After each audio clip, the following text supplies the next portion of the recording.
Kaj misliš? Kateri od teh šuhov so najboljši za funkcionalni trening?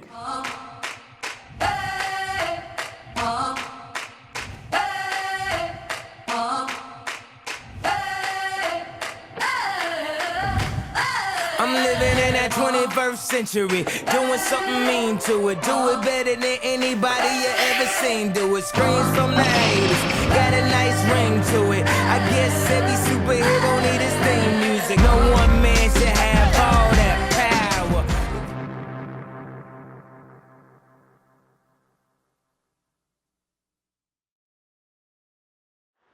Preden ko začnem govoriti sploh o tem, kateri šuh je najbolj primeren za trening, se moramo dejansko pogovoriti o tem, kakšen način treninga bomo izvajali. Ali je to laufanje?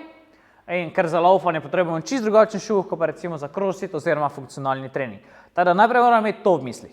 Potem seveda, ravno zakaj je vprašanje? Zato, ker pri samem crossfitu oziroma funkcionalnem treningu delamo ogromno različnih gibov, sestavine, gimnastike, olimpijskega dvigovanja uteži oziroma nasploh dvigovanja uteži, bodyweight movementov oziroma dela z lastno težo, teka, nekih takšnih dejansko skupek vseh stvari, ki se jih spomnimo, bolj ko ne počnemo pri samem crossfitu. Zato je potrebno imeti pravilno obutev, da bi dejansko to vse podpira in nas ohranja čim bolj stabilne na tleh, takrat, ko je pomembno, da so dovolj trpežni oziroma mehki za laufanje, da prestanejo kakšno plezanje po štriku in dejansko tako overall gledano, da je šuh trpežni in da nam pomaga pri sami vadbi. Zdaj, če pogledamo na brzino. Definitivno ta šuh ni primeren za sam funkcionalni trening. To je zgolj zaradi tega, ker je enostavno premehki. Idealni je za laufanje, zato ker je toliko mehki, oblazinjen, fajn, vse super, ampak pri samih funkcionalnih gibih, to so recimo počepi, ali pa mogoče še kaj gremo več, recimo kakšen olimpijski dvig, snatch, ali pa clean, mogoče celo jerk, je potrebno, da je šuh čim bolj stabilen in da ravno nam to omogoča bolj varni dvig. Zaradi tega, ker če je nestabilen, se v bistvu pride lahko dejansko do poškodb, zato ker pride do gibanja, mogoče tam, ko to ne bi bilo potrebno, oziroma tam, kjer ga ne sme biti. Naslednja stvar. Če pogledamo čisto s kontra strani, to je weightlifting šuh. Bolj ko ne je to kot kamen, ali pa po domače povedano, kot da imaš pancer na nogah, in to je namen šuha. Weightlifting je en tak šport, ki pač mora biti stopalo čim bolj trdno na tleh, da lahko gib izvedemo čim lepše, čim bolj pravilno in dvignemo čim večje teže.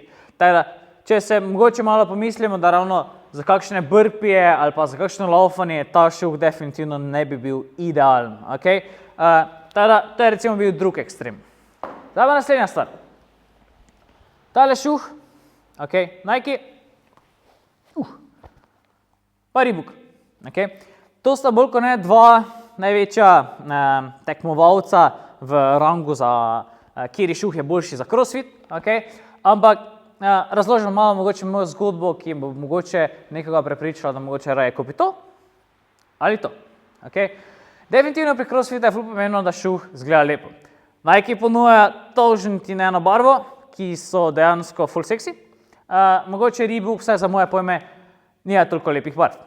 Ampak, zdaj, mogoče, če za šuh zapravi 140 € pričakuješ, da ti po 14 dneh ne razpade.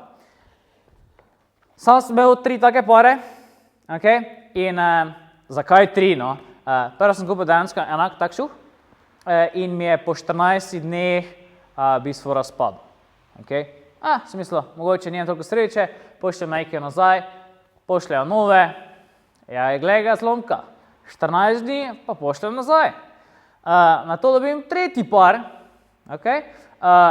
si vzamem drugo barvo, ker sem mislil, mogoče ni bila prava serija, ravno ta številka ima mogoče kakšno serijsko napako, vzamem šuh druge barve, v upanju, da mi mogoče po 14 dneh ne bo razpadel, nismo od te sreče. Tako da, dejansko Nike Metcon, če ti ne razpadejo, so dokaj vrhunski šuhi, so stabilni, so fleksibilni.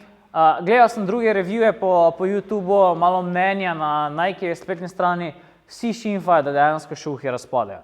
Če ima srečo, je šuh zakon, poznam ljudi, ki jih redno uporabljajo na treningih in so ful zadovoljni, tudi jaz sem bil, dokler mi niso razpadli, ampak enostavno, ko 3-krat moraš nazaj nek par šuhov poslati, zato ker po 14 dneh vadbe razpadejo, stanejo 140 €, si pač premisliš.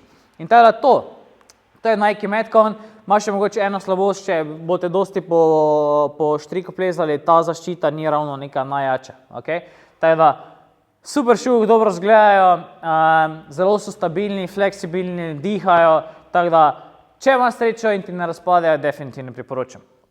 Drugače pa, ti šuhi, ko jih jaz nosim, Reebok Nano 6, lastnik sem verjetno kar nekaj parov Reebokovih šuhov, takih Nanotov, starejših modelov in moram reči, da tistega, ki sem ga prvič kupil, še ga imam danes. Vse, kaj je v bistvu že tako znucan, da ga počasi mogo beg vršiti, ampak ni razpadel, ni nič, vzdržljiv šuh, udoben, če mogoče imaš srečo, dobiš tudi dokaj ugodno po kakšnih akcijah, teda dejansko tale šuhec je v bistvu bolj kot ne vreden denarja. V gymu ima verjetno polovica članov Reebok Nano šuhe, ali je to 6, ali je 5, 4, 3, kakorkoli, vsi so brez pripomb, je res, da so pač predvsem CrossFit šuhe pač pomembno poudariti, da mogoče niso ravno najboljše za laufanje, zato ker imajo trdo peto, malenkost imajo fleksibilno tukaj spredaj, tukaj pri samih blazilnicah prstov oziroma na tem delu stopala imajo dokaj oblazinjeno, kar je vres za burpee, kakšne box jumpe, peta je trda, kar nam omogoča za težje dvige, recimo back squate, tudi deadlifte. In dejansko je s to novo verzijo Reebok narejeno super stvar, da je v bistvu dal tu šmirgl papir gor, vsaj tak se zdi, in so zakon za rope climbe. Tako da, to sta v bistvu dva šuha, Nike.com, imajo slovensko stran, pošljajo za stojim Slovenijo, na Reebok si morate mogoče malo več kakšnih vez zrihtati, zato ker enostavno iz Reebokovih strani ne pošiljajo v Slovenijo. Je pa recimo prva liga.si ali .com, kakokoli imajo, tam ima Reebok 6, ki je še, malo še pogledajte, ziher se kje najde, ziher kakšna tuja stran, ki še jih prodaja. V glavnem, iz mojih izkušenj oba šuha sta super, Nike Metcon 2, Reebok Nano 6, jaz bi skoraj verjel, da ta mi ne bo nikoli razpadal, razen če bom delal kosvijasko ruzo z njim, pa še do zdaj mi ni uspelo šuh star 5 let raztrgati, tako da mislim, da tudi ta ne bo me pustil na cedilo. Ta pa je po 14 dneh razpadal, teda če ti je res, pač moje mnenje je, da so Nike mogoče lepši, če ti pač to mogoče toliko več pomeni, probaj sreče, pa vidiš, da če ti šuh ostane, super za tebe. Tako da ja, v bistvu, bolj kot ne, je to, kateri šuh je najbolj primeren za funkcionalni trening, crossfit, kakorkoli. To je zgolj moje mnenje. Če imaš kakšno drugačno mnenje, če imaš kakšne drugačne izkušnje, mogoče recimo s tem ali s tem šuhom ali katerim drugim, napiši v komentar, piši mail, kakorkoli. Rad bi dejansko videl, kaj si drugi mislite o samih šuhih. Tako da, to je to, no. Upam, da ti je bil ta video všeč, pa se vidimo v naslednjem. Uživaj.